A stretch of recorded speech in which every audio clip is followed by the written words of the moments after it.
नमस्कार प्रिय दर्शकों, उपस्थित हूँ मैं आप सभी के बीच में। आप देख रहे हैं धर्म ज्ञान और मैं हूँ आपके साथ विशाल शुक्ला।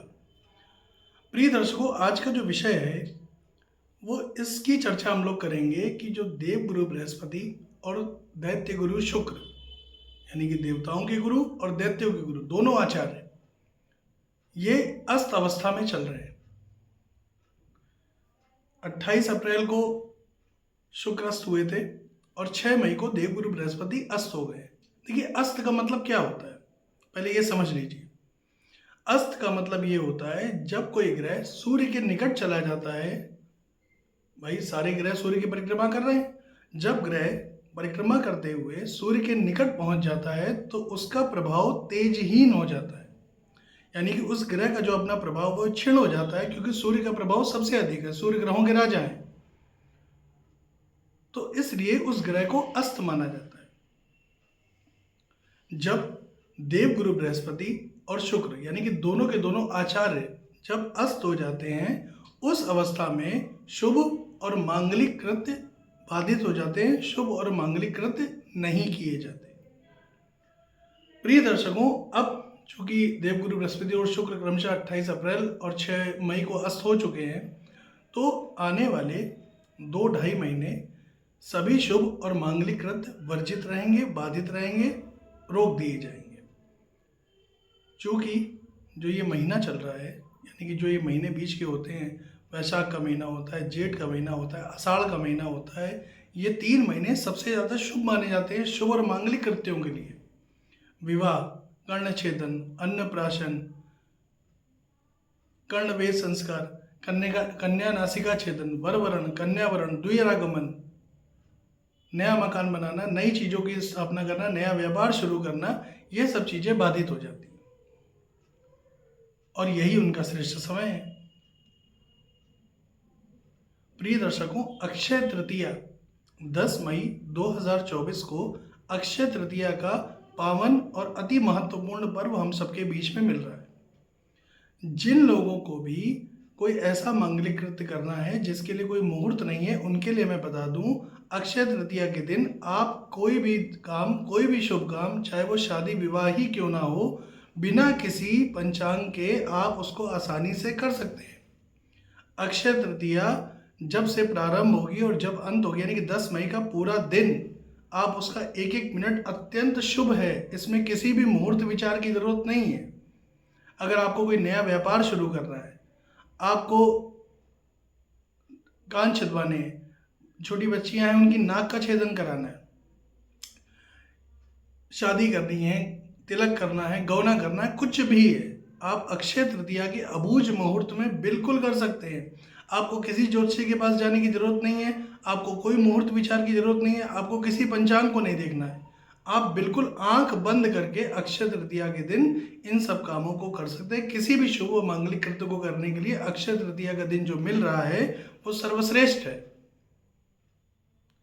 अक्षय तृतीया में किया हुआ दान, ध्यान, जप, तप, हर चीज अक्षय हो जाती है। अक्षय का मतलब जिसका कभी क्षय ना हो, अक्षय।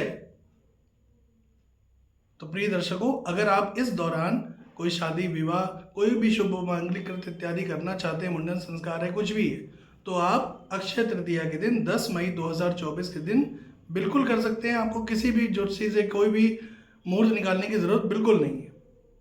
ये तो एक बात होगी। अब चूंकि गुरु और शुक्र तो अस्त हो गए, तो अब आगे जाकर के मान लीजिए अक्षय तृतीया बीत गई, कोई समय नहीं मिल पाया, तो फिर क्या होगा। देखिए प्रिय दर्शकों, मैं आपको बता दूं कि शास्त्रों के अनुसार वैसे तो वैशाख का मास महीना जो होता है, जेठ का जो महीना होता है, ज्येष्ठ जिसको बोलते हैं, आषाढ़ का जो महीना होता है, ये अपने आप में बहुत बढ़िया माने गए हैं और इसी समय पे शादी विवाह करने भी चाहिए, अत्यंत श्रेष्ठ होता है। लेकिन अब जो समय हम लोग को प्राप्त होगा वो मात्र 3 दिन का समय प्राप्त हो रहा है। 11 जुलाई, 12 जुलाई और 14 जुलाई। इन 3 दिनों में शुभ और मांगलिक कृत्य, शादी विवाह इत्यादि जो भी आपको करना है वो सब आप कर सकते हैं। इसलिए मैं आपको ये बात बता रहा हूं, क्योंकि देवगुरु बृहस्पति और शुक्र, देवगुरु बृहस्पति तो मान लीजिए 3 जून के बाद उदय हो जाएंगे, लेकिन शुक्र का जो उदय हो रहा है वो हो रहा है तकरीबन 7 जुलाई के आसपास। तो ये काफ़ी लंबा समय है, क्यों? क्योंकि शादी कराने की जिम्मेदारी होती है देवगुरु बृहस्पति की, शादी चलाने की जिम्मेदारी होती है शुक्र की, क्योंकि शुक्र को दाम्पत्य का कारक कहा गया है और देवगुरु बृहस्पति को विवाह कराने का कारक कहा गया है। तो इसलिए प्रिय दर्शकों, आपके पास समय जो रहेगा उस समय पे वो केवल 3 दिन रहेगा, 11 जुलाई, 12 जुलाई और 14 जुलाई। इसका कारण भी समझ लीजिए। 17 जुलाई को देवोत्थानी एकादशी है, माफ करें, देवशयनी एकादशी है। 17 जुलाई को देवशयनी एकादशी पढ़ने की वजह से, चूंकि भगवान विष्णु योग निद्रा में उस दिन से चले जाते हैं और उसी दिन से चातुर्मास का प्रारंभ होता है। अब चातुर्मास जब प्रारंभ हो जाएगा तो सभी और शुभ और मांगलिक कृत्य वर्जित हो जाएंगे 4 महीनों के लिए। पूर्व से आपका कोई काम चला आ रहा है, मान लीजिए किसी बच्चे का जन्म हुआ है, अब उसकी जो पसनी है या उसकी छठी है वो उन्हीं दिनों में पड़ रही है, तो उसको आप कर सकते हैं, उसमें कोई मनाही नहीं है। मकान आपने पहले से बनवाना शुरू कर दिया था, अब आपका मकान का काम चल रहा है तो उसको रोकना ठीक नहीं है, वो तो चलता ही रहेगा। कोई नया काम, कोई नया मांगलिक कृत्य, वो आप उस समय चातुर्मास के महीने में नहीं करेंगे। करेंगे कब? तो करेंगे जब देव उत्थान एकादशी आएगी 12 नवंबर 2024 को। उस समय पे आप, जब भगवान विष्णु योग निद्रा से वापस आते हैं, बाहर निकल आते हैं, उस समय पे शुभ और मांगलिक कृत्य शुरू हो जाएंगे, शादी विवाह इत्यादि चीजें उस समय से प्रारंभ होगी।